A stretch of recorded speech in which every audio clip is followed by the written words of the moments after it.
everyone! It is a beautiful, bright and sunny day, and it finally feels to me like spring has properly arrived. And with the warmer days, I have also noticed an absolute deluge of new and exciting knitting patterns. Several of my favourite designers have been steadily putting out some really cute new releases that I'm hoping to talk you through today. I am also hoping that with this video I can really narrow down some of my spring projects. As you know, I am not the fastest knitter in the world, but I still love to look at all of the releases that come out, especially with the changing of the seasons, and really try and kind of refine what I want my spring wardrobe to look like. Now, first up, I felt like we should kick off with a project that is actually very similar to something I made in the past because it shares the same motif. And this is the Peacock Scarf by Lene, Holme, Samsoe. If you've been watching my channel for a while, you will remember that a couple of years ago in the summer, I cast on her peacock tee, and I have spoken several times about how much I enjoy her lacy yoke sort of designs. I just think she's particularly talented when it comes to creating very simple but very eye-catching and just pretty and feminine kind of lacework pieces. And so I thought it would be really cute if, to go with my peacock tee, I also cast on a peacock scarf. Not to wear together though, don't worry, they are going to be in different colours, but I have the yarn here all ready to go. Now, this pattern suggests you use a DK weight yarn, such as the Cardiff Cashmere Classic, which is what I've got in my hand here. I feel like this lovely shade of blue would just be the perfect complement for a small scarf like this one, as I think that it will add a pop of texture and sort of brightness to even my most boring outfits. As cashmere can be so pricey, I really like little scarves when I want to use up some more precious and kind of expensive yarn. I think that they're a great way to also try out new techniques. Now, while this peacock motif won't be new to me, it could be a great opportunity for those of you who maybe haven't branched out into lacework yet to kind of really get stuck in and make something that feels small but manageable. You also only need, I think it's between 110 to 220 meters. So that would work out to be either 1 or 2 balls of the Cardiff Cashmere. I've actually got 2 here rolled together because I unravelled a previous project. So you have the small scarf with just 1 ball or the large scarf with 2. When spring arrives, I also find myself thinking a lot more about colour. I am a very kind of autumnal person when it comes to colours. As you can see here, my kind of like browny blonde hair and navy, that is like reflected in my wardrobe too. I am obsessed with more muted and moody shades. However, this Chantal collar cardigan by Moreca Knit really stood out to me just because of how bright and sunny it is, so I had to look into it further, and I can say that I think that this pattern looks absolutely perfect for spring. The Chantal collar cardigan is one in a series of designs by Moreca Knit, and this one is a sort of cover-up shirt design. It does feature a button band like your usual cardigan, however there is a little extra special touch with the addition of a collar. And I personally envision wearing this probably over a t-shirt just to add another layer of kind of warmth. This cardigan is made in this extremely sunny shade of yellow, but I could actually envision myself creating it in more of a buttermilk colour. Now, I'm not normally one for trends, but I have noticed that a very kind of pale yellow has been everywhere this season, and I actually really love that shade, so I'll be on the hunt for the perfect pale yellow yarn for this project. As with many of the patterns by this designer, I really enjoy how this piece is simple, yet demonstrates impeccable attention to detail. I think that it could be a really fun one for people who also struggle with the sort of maybe messiness of a typical button band, as if you're wearing this open, you don't have to worry about any sort of like bunching or stretching where the buttons are pulling at the buttonholes. This sample was knit up with several strands of yarn, however, as it recommends a sport weight, I'm sure that you could easily sub it just for 1 if you wanted to make it a little bit more streamlined. The Chantal collar cardigan comes in sizes from an extra small up to a 3XL, which is for a finished bust of 101 to 133 centimetres. The third pattern release that has really caught my eye is from a designer that many of you have probably heard me talk about quite a few times, and that is Aegyo Knit. And this new design is called the Lyra Blouse, I believe. And it is just such a perfect kind of spring-summer evening layering piece. The main attraction of the Lyra blouse is its very oversized and loose fit. Although it's a very classic raglan design, its boxy shape and interesting extra details I think make it really stand out. I am a huge lover of raglan construction, and I also enjoy it when designers add extra elements to hide their raglan or kind of integrate it into the design of their pieces. In this blouse, the raglan stitches are framed either side by other sort of ribbed sections which link up to the design of the neckline, but also carry all the way down on the side to create a sort of streamlined and elegant finish. I also enjoy an extra chunky rib down at the hem and on the cuffs.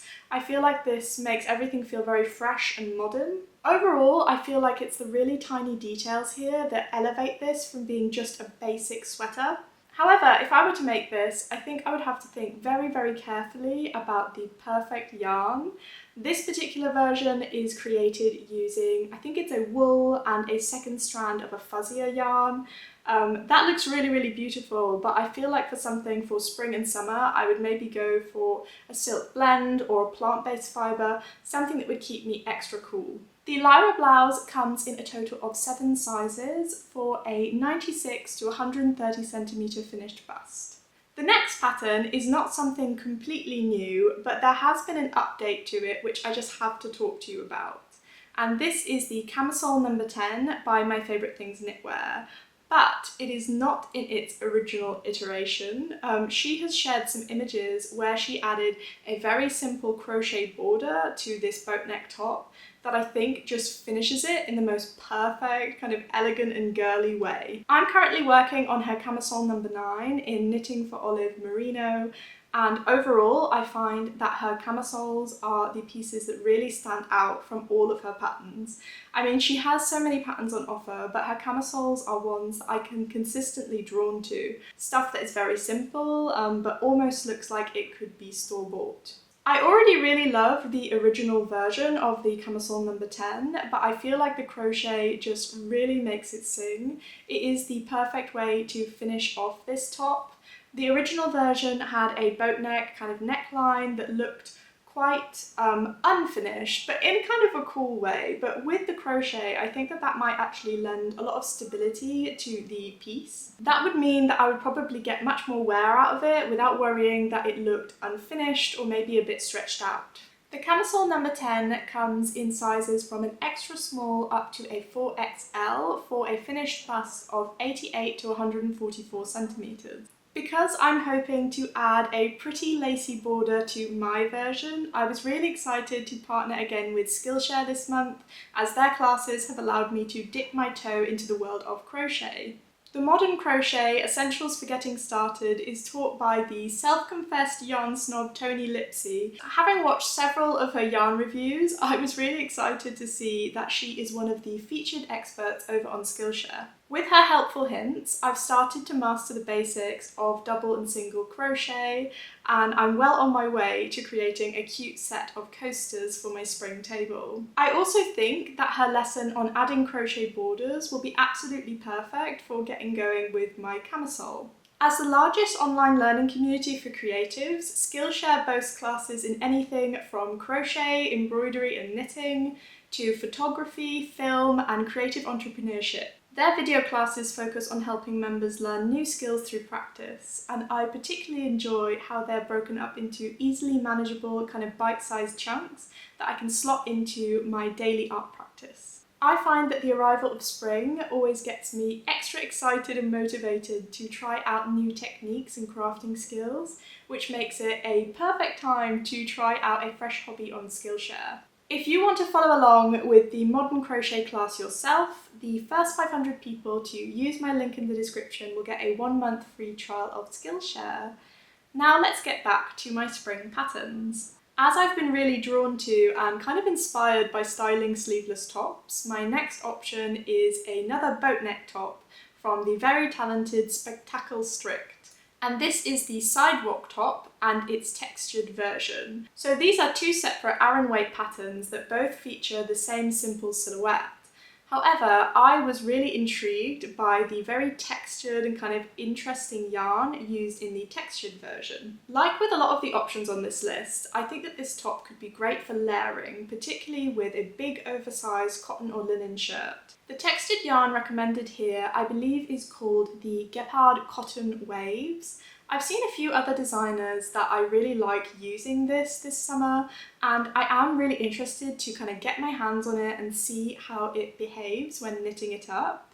I do like the idea of knitting this in a white or a cream and maybe wearing it with matching white trousers and a cute necklace. I feel like that would be an outfit that would look very put together but also make sure I don't get too hot. And as I mentioned in my previous video, this is kind of part of my obsession with the idea of adding texture into everything. I feel like I have made a lot of stockinette garments over the years, so I am looking to branch out into interesting and unique yarns. Things like boucle also really speak to me, but it's a little bit too warm for them at the moment.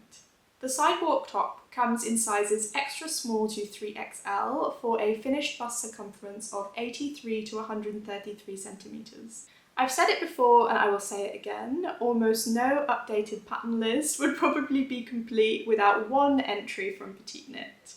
And so the one that I selected this time is one of her newest releases called the Ida Tee. The Ida Tee is a classic kind of springtime striped tee that also features really lovely eyelet details. I selected this one because I feel like it combines two elements I really associate with spring and summer knitting. So stripes, I think, are great for spring. They're very fresh and they pair really well with other items I have in my spring wardrobe, like a nice pair of jeans, also cute to layer with different things. And then eyelets, I think, are very, very pretty and they add just an element of kind of texture and difference to that plain stockinette base. While I really love the classic colour combination that she's gone for here with that slightly off-white and the darker stripes, I feel like this could be a good opportunity to go with a pop of a primary colour, maybe a red or like a very deep blue. I think that would look really cool too. And if you didn't fancy the stripes, you could just completely omit any colour work and you would still end up with a very sweet little eyelet t-shirt. Although I really love this piece, I may try and resist being tempted to cast it on, as I am supposed to be on a hiatus from knitting Petite Knit patterns after my huge ranking video that I will put down below for you. But yeah, it's still a really, really sweet option and just another example of her very wearable and kind of like pretty everyday patterns. The Ida Tee comes in sizes from an extra small up to a 5XL, and it is meant to be worn with 6 centimetres of positive ease for a finished bust of 87 to 155 centimetres. Since I was talking about my love of eyelet details, I had to include this next one. This is the Lacy Loops tee by Other Loops. Now, Other Loops is a designer that consistently intrigues me with her textured pieces. However, I still haven't actually cast on something by her. I've had loads of her designs kind of on my list ready to go on Ravelry, but I've just never kind of like put them onto my needles. This may be the pattern that changes that. The Lacy Loops tee is a very comfy and kind of casual, all-over textured design. Its star feature is, of course, its use of several eyelets, which will probably make it super breezy and comfortable in the hot weather. I also really like super large chunks of ribbing that look really, really neat and crisp. I like how that adds a level of polish to what is otherwise quite a casual and kind of slouchy silhouette. The yarn recommended here is a silk yarn, and I would probably pick the same, maybe the pure silk from Knitting for Olive. That is such a lovely option and it really holds its kind of shape while still having a nice drape. If I were to wear this top anywhere, it would probably have to be at the beach. I think in white and it would keep you a little bit shaded from the sun, but all of those eyelets would give you a lot of breeze and I just think it would be the perfect beach look. It would also look really cute as a cover-up over a swimsuit. The Lacy Loops tee comes in sizes from an extra small to an XXL for a finished bust of 109 to 138 centimetres. Last but not least, I have a blouse that I just had to feature because I view it as the kind of sister pattern to the Beatrix cardigan that I made in the autumn and winter. And this is the Frederica Blouse by Gregoria Fibres. Again, Gregoria Fibres is a designer who I really admire. I love the kind of romantic details that she adds to her designs. And this Frederica blouse features gorgeous cabled details all the way down from the shoulder to the cuffs. For those of you who have seen my Beatrix cardigan, you will recognise that feature immediately. I really like the cabled detail here because I don't think you usually associate something like cables with sort of spring tops. However, because the rest of the design is very sleek and very minimal, it really makes it stand out as a pretty and interesting feature. I also found this super chunky cable remarkably easy to knit up if it is the exact same as the Beatrix cardigan, so definitely one for people who are maybe a little bit intimidated by the idea of cables, because it's just one chunky one on either side. It won't be too difficult to work, yeah, it will just be a good introduction. I believe that the yarn used here is a merino wool. Now, like some of the previous ones, I think I would swap that out for a silk. Of course, with a top like this, if you made it in a merino wool, you could wear it in the evenings, but I find that it just gets so hot here in Italy that I often suffer if I'm wearing anything that isn't very, very light, sort of as early as now. Colour-wise, I really adore the idea of making this in a chocolate brown or a black. Of course, if you were to swap it out for a lighter neutral, that would really kind of show off the cabling detail. But yeah, due to the simplicity of the rest of the top, it would work in almost any colour. The Frederica blouse comes in a total of 8 sizes for a 94 to 145 centimetre finished bust. Okay, that rounds up all of my spring patterns. I really hope that this video gave you a little bit of inspiration for the warmer months. I know that I really struggle with knitting when it's hot, but this is going to be the year that I am completely converted to spring and summer knitting. Some of these just look too good to pass up. Thank you so much for watching, and I will see you again very soon. Bye!